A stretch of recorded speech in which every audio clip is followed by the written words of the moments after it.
Welcome to a brief overview of the marketing plan, the expectations, and some handy hints of what to avoid in order to do well, and also what to do well.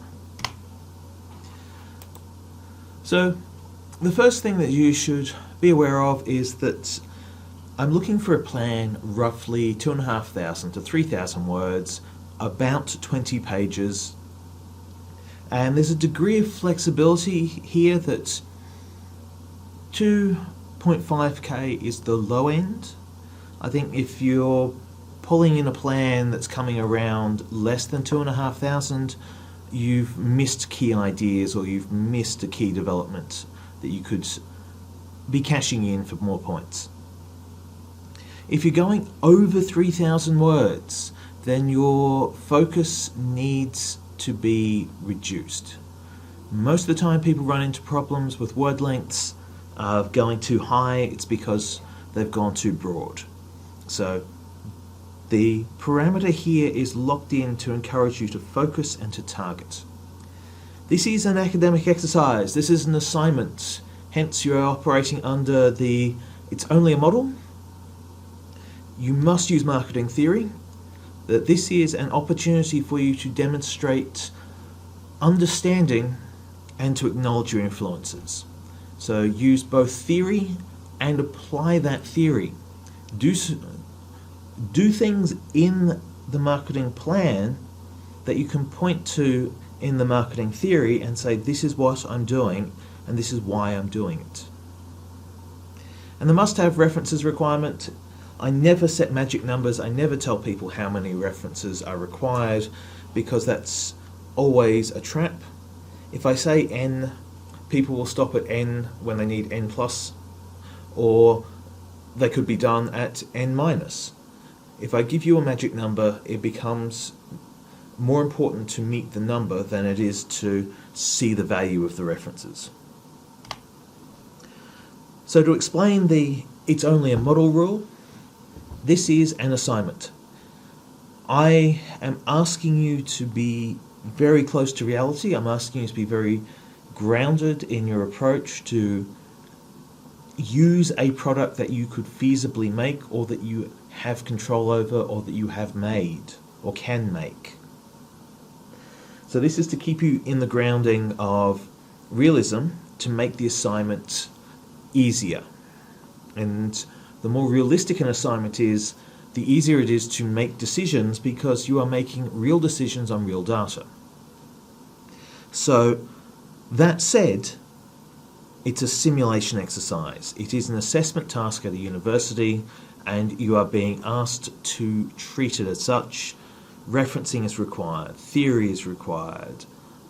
Theory and referencing makes life easier and makes it a much less painful task for you.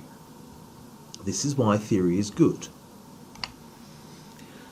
So to give you a brief overview, pretty much these are the headings of your plan. There will be a covering page.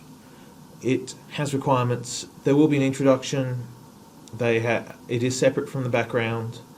SWOT report, PEST reports, customers and competitors, the SMART objectives, the marketing mix, the implementation, and then a wrap-up, and then the reference list. So let's talk about what's in the task.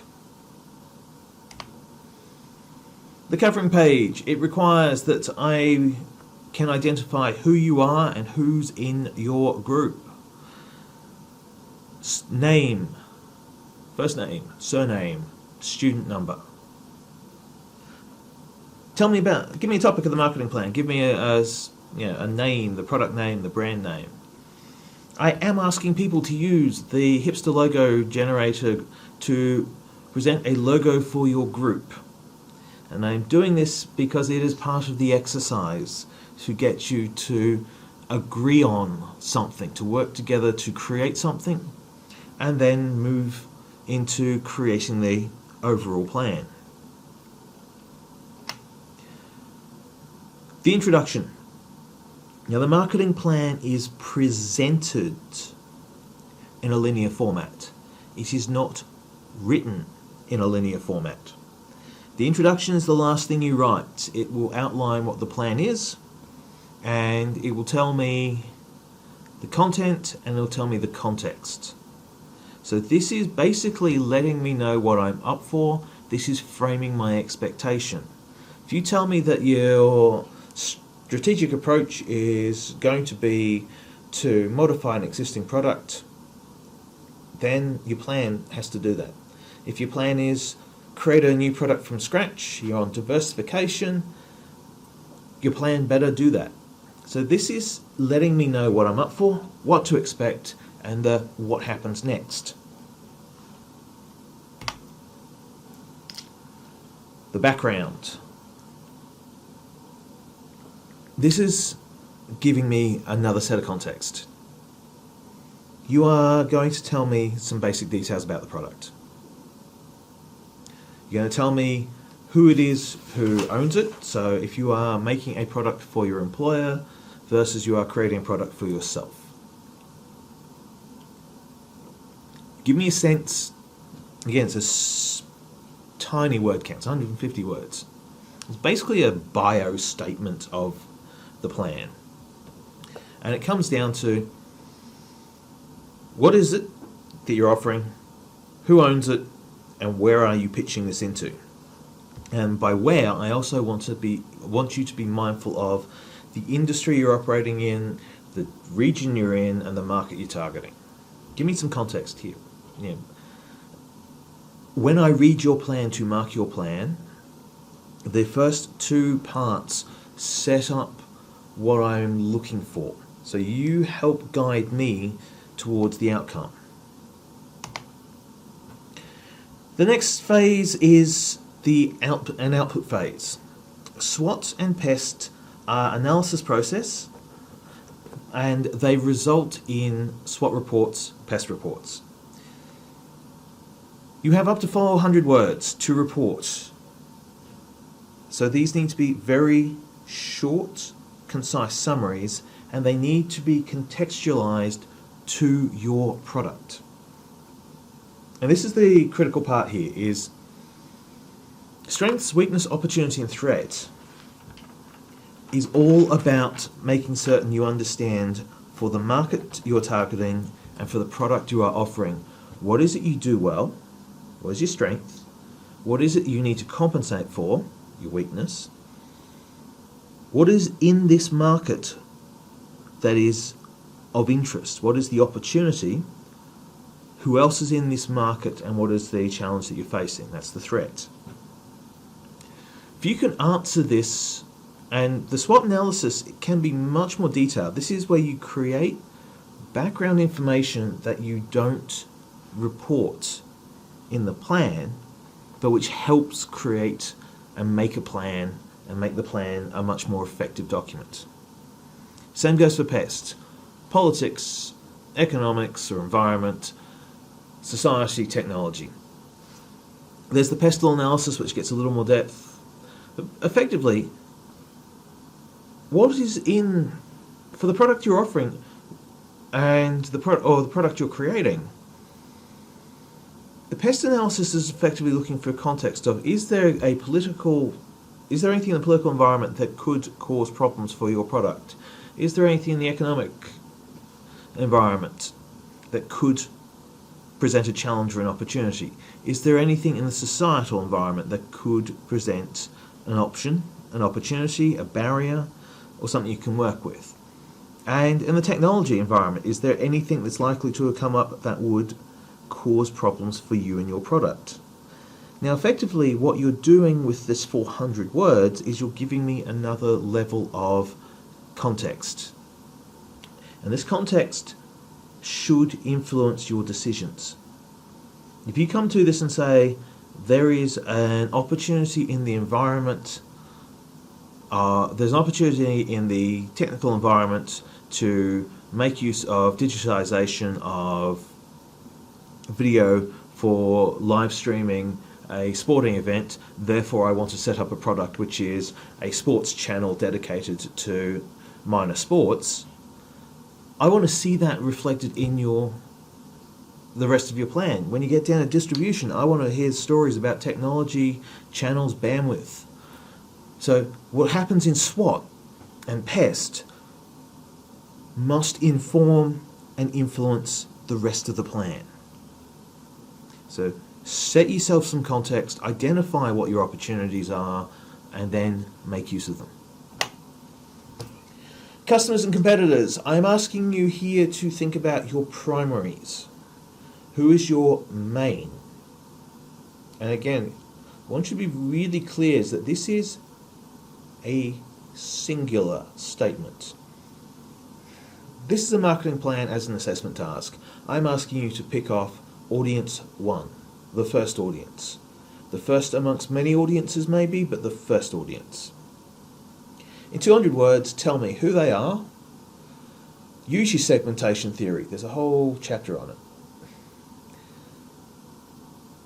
Tell me, using your consumer behavior theory chapter, what influences their behavior towards your product. Tell me about the benefits.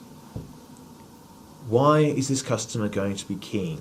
So this is where your relative advantage, your innovation adoption theory, your consumer behavior theories on needs and wants, on motivations, on purchase behavior.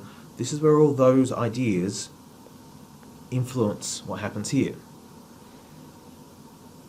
For the 200 words on the competitor, this is where it's the positioning. And this is where we've talked about things in terms of competitive advantage and relative advantage. This is your positioning strategy. This is where you identify who is it you're going to go up against, who is your nearest and most likely rival. Then, as a result of that, if you have identified a primary opponent, what is your position compared to theirs? Are you the cheaper version? Are you the higher cost version? Are you the version that the market will go to as a substitute? How is it working? How do you work against that competition?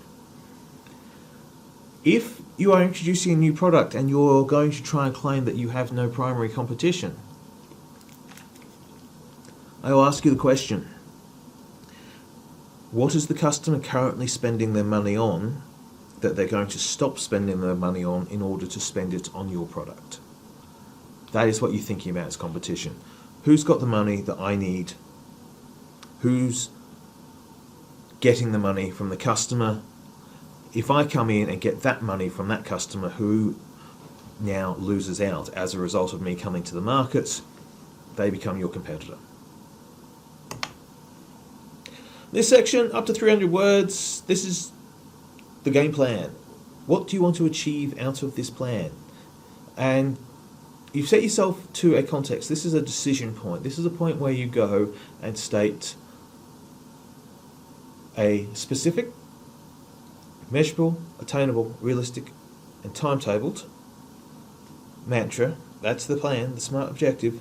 You're going to tell me what it is you're going to do as a result of this plan, what will be different about the world that you could measure.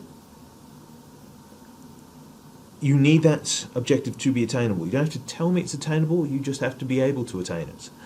It's got to be, and that's why realistic is in there as well, is that this is a double safety.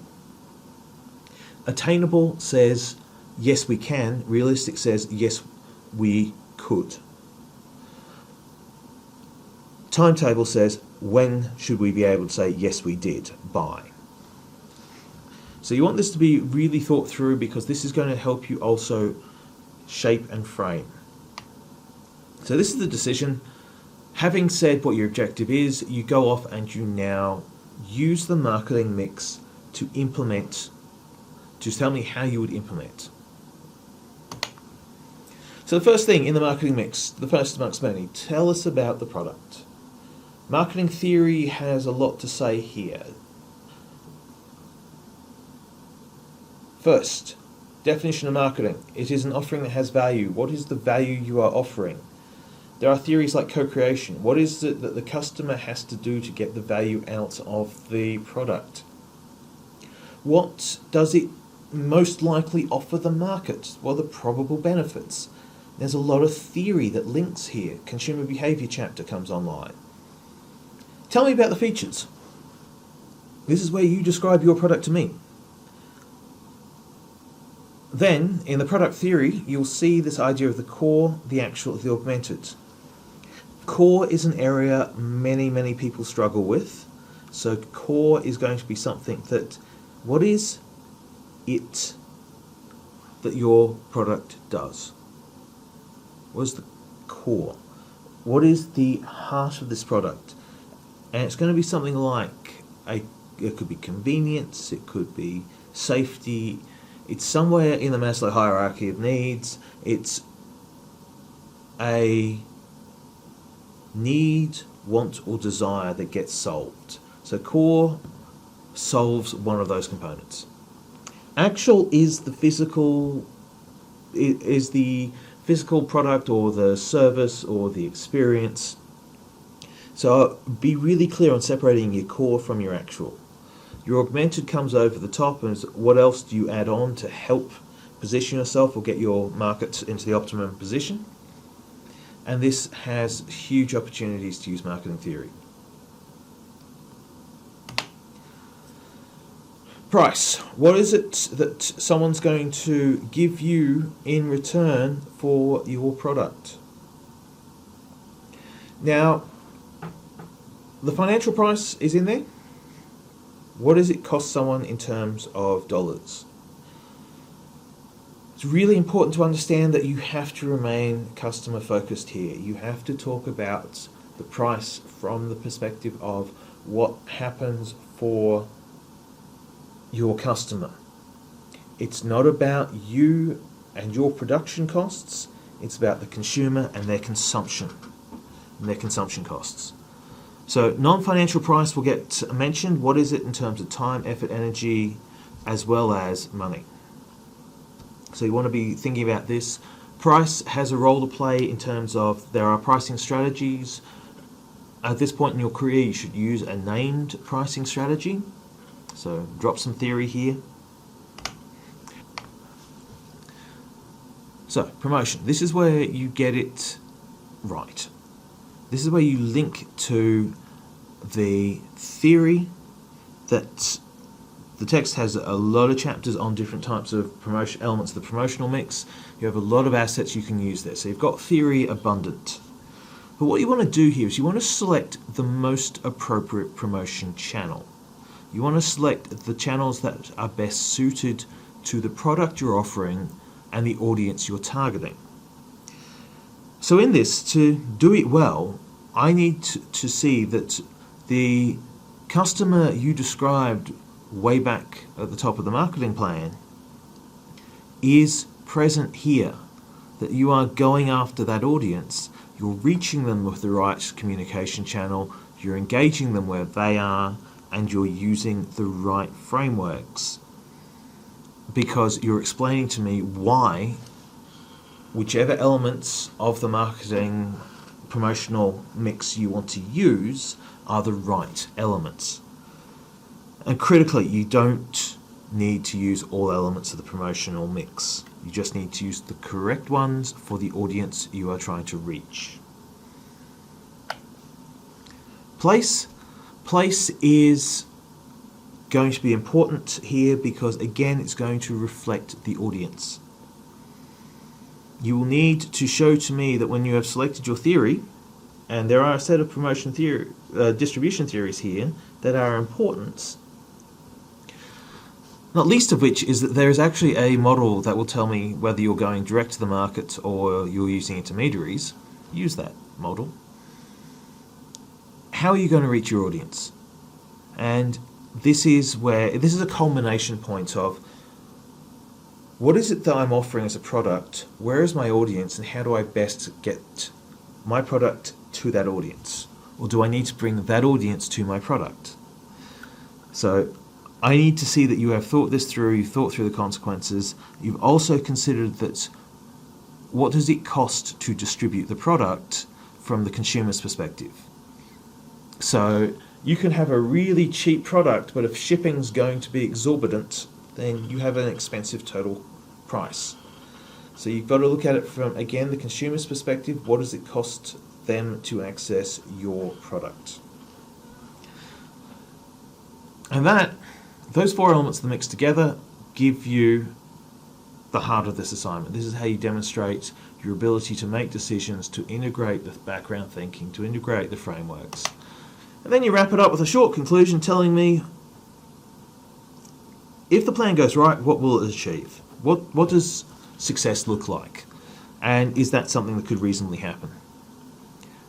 So your marketing plan overall is an opportunity to demonstrate an understanding of marketing, and specifically an ability to apply marketing selectively. You have more theories than you're going to need. You will create more information and more data than you're going to use. And that's critical. So you want to be able to do this and showcase to me that your skill as a marketer is, and what makes you qualified to go on to train in marketing and further study marketing, is that you understand when to use something and when not to select something.